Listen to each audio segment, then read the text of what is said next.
Prea mult i-a lăsat să-mi sece puterea, încrederea, fericirea. Toate acestea au zburat de la mine, s-au înălțat și s-au răspândit asemeni pufului păpădiei, în înalturile cerului. Am reușit să-i văd dincolo de măștile prefăcătoriei. Mi-au fost alături pentru binele lor. Apoi m-a uitat. Nu am mai rezistat atâtor bârfe și minciuni. Umbra dezamăgirii mă cuprindea tot mai mult. Am rămas singur, într-un întuneric înghețat.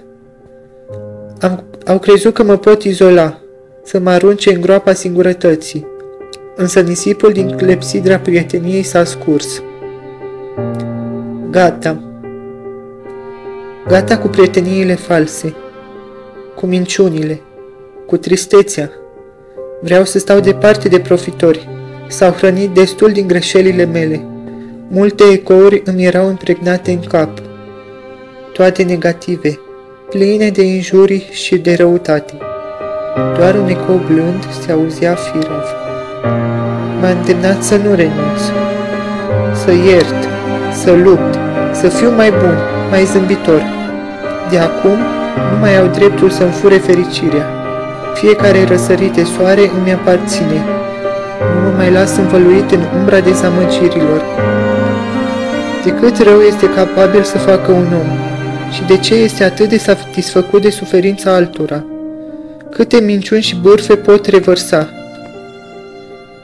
Uit toate durerile cicatricilor produse de ei.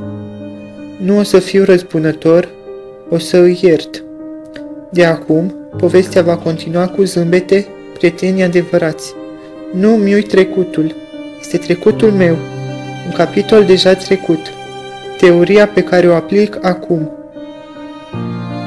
O să mai fac greșeli, dar o să mi le asum. Știu doar că prietenii adevărați mă vor ajuta să trec peste obstacole, peste încercări. I-am iertat, dar nu o să mai mă reîntorc la ei.